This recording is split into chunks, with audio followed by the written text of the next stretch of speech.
Hello, fellow readers. 'Tis I, TheRumpledOne. Book review: Flirting with Disaster.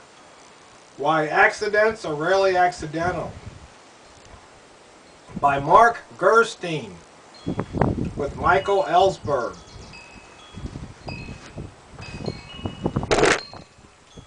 Now, this might be a long video. I took a lot of notes. So, if you're wondering, this book is a must-read. Must read this book. Doesn't matter if you're a student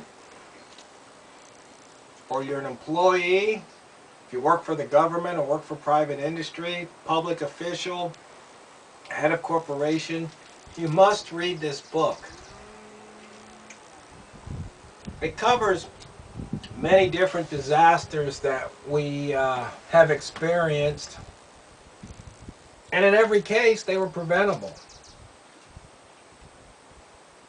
And it's just real telling when you read these things, when people go in and dissect the disaster, what happened, what occurred. It's usually not what most people think. It's not just something simple like pilot error. It's much more, it goes much deeper than that. So like I said, this might be a long video, but there's just a lot to share. At least I think so. Okay, here we go in the foreword. One reason for this folly is that many aspects of disaster and decision making are known only within the organization, and not even by many insiders at that.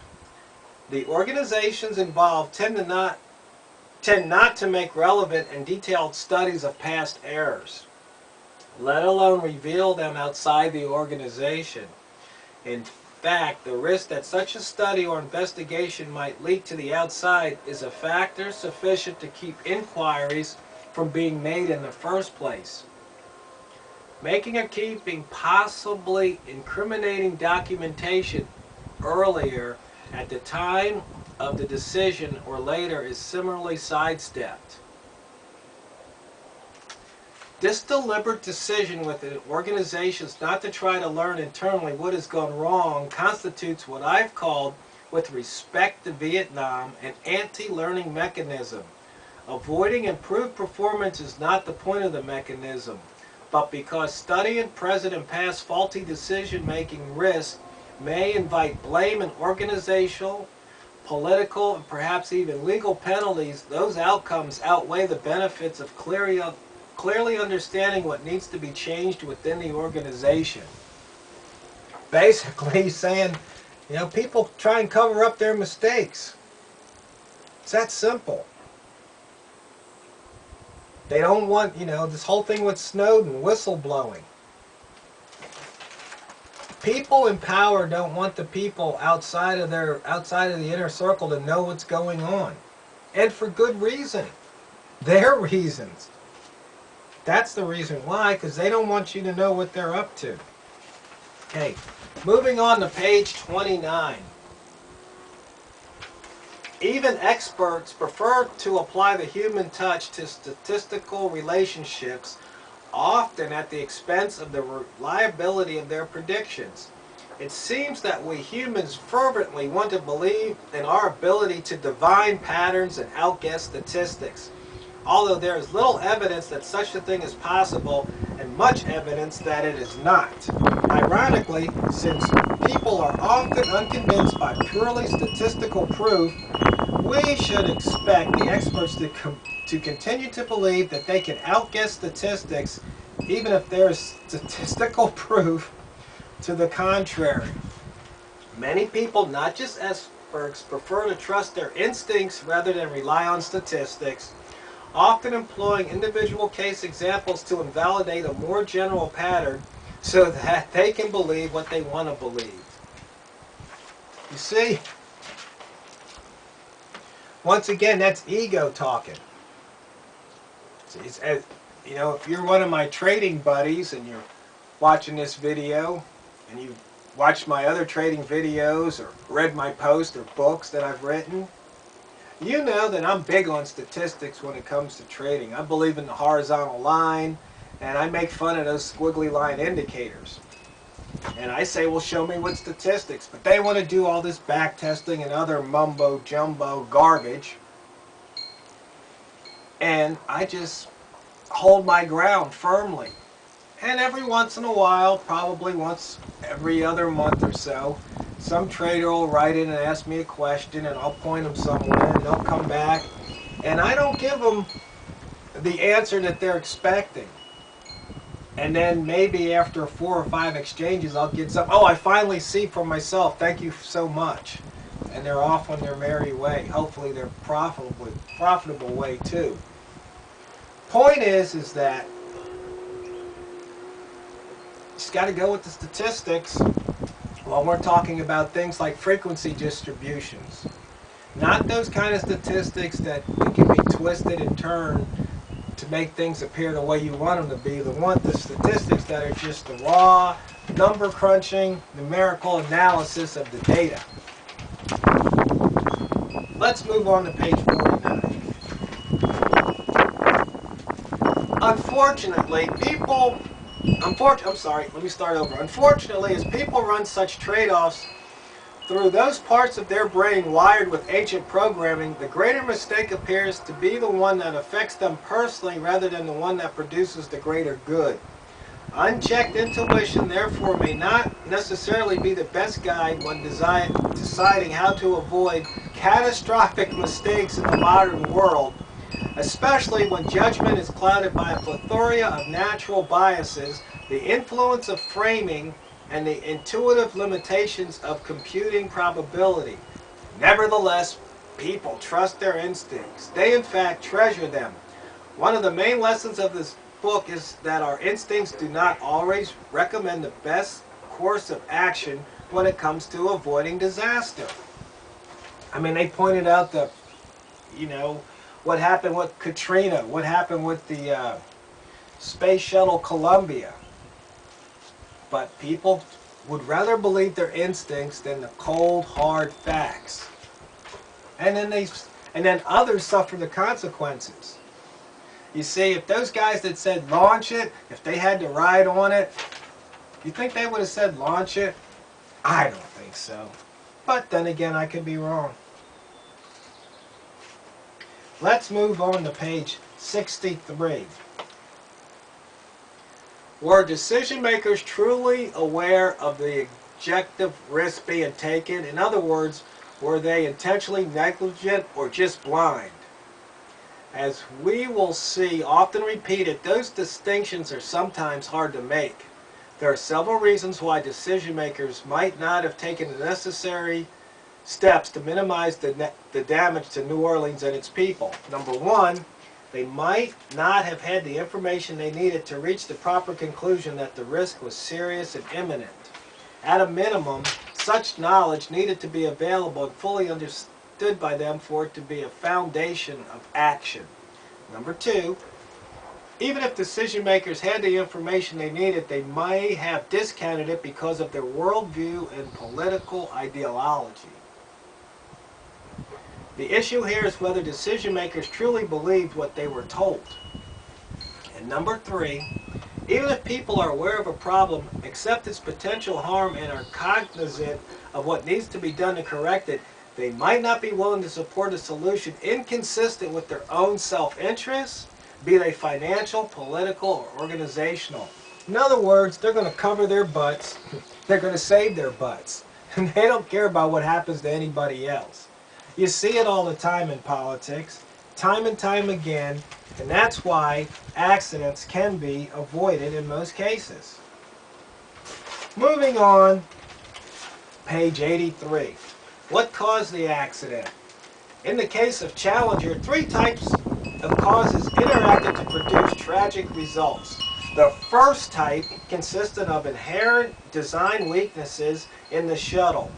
We might call them cold causes because they are unintentional mistakes, although not unimportant ones. While cold causes may be critical accident contributors, they do not evoke a high degree of emotion. at least not compared with what we might call warm and hot causes. Warm causes include ignoring weak signals of danger and other bureaucratic inefficiencies in response to indications of risk. These choices appear less innocent than many design errors because they involve decision makers' priorities and judgment in the face of explicit, identified risk. Finally, we move on to hot causes.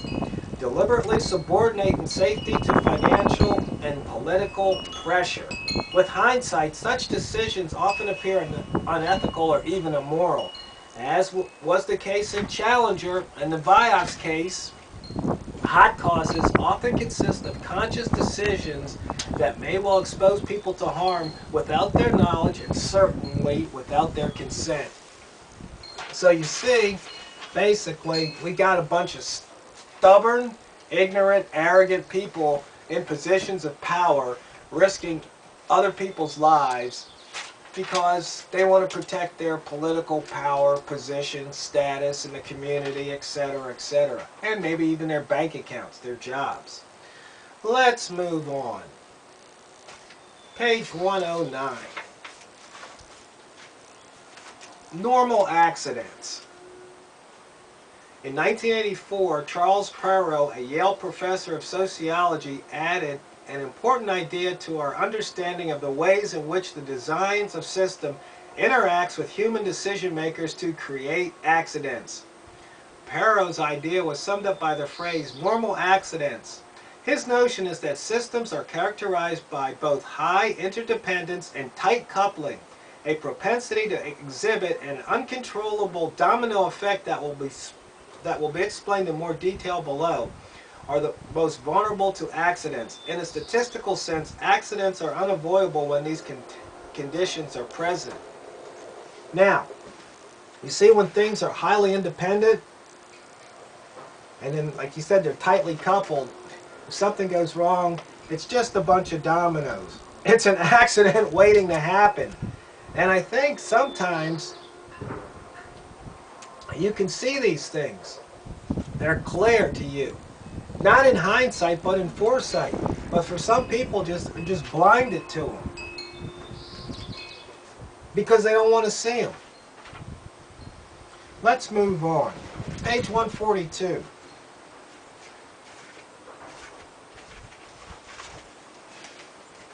As explained in Chapter 1, our minds possess powerful mechanisms for rationalization that allow us to reconcile selfish behavior with an altruistic self-image. In fact, as examined in Chapter 2, a good deal of evidence exists to indicate these mechanisms are hardwired into us through evolution. Ancient programming encourages us to protect ourselves and concoct sophisticated stories to justify what we have done.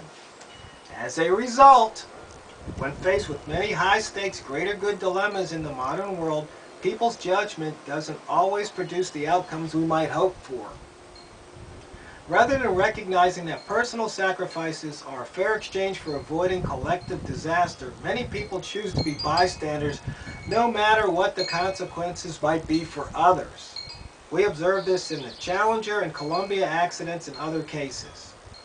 It is a testament to the power of self-interest, fear of retaliation, and rationalizations that while many inside Merck apparently knew of Vioxx's potential for heart attacks and strokes, no one publicly came forward. Once again, if you're down on the food chain, in the low echelons, you're afraid you might get fired for speaking up or speaking out. It happened to me. I got fired back in the 90s when I was working here at Mayberry County, because I saw all kinds of things that were wrong. They didn't want to keep me around. So you see, learning the truth, knowing the truth has that responsibility of doing something about it. That was pointed out in that ghetto physics video that I refer to often. But that's just how it is. Now I've got some more examples in this book. I think I'll share one more all the way here at the back. Let's go to page 291. It's in the afterword.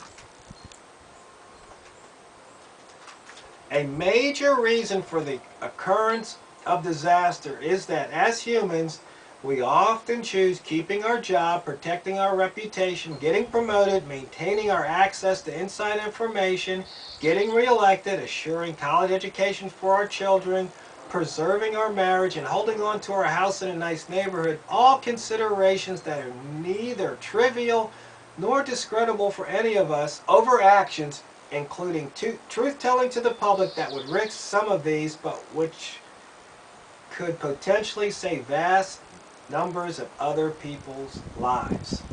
So in other words, you're going to save your bacon more than protect the lives of others. Think about it. Just think about it. Then again, you see what Snowden did. He risked his life to let people know what's going on. Chances are he's going to be eliminated in some way, shape, or form. He's given up his life for the greater good. Hopefully something good comes out of what he's done. And see, that's what they promote in this book, is that sometimes when you see a disaster just waiting to happen, speak up, speak out. It might not be good for you, but you know, you could save thousands of lives, including your own and possibly your family. So once again, I think this book, Flirting with the Disaster, goes on to the must-read category.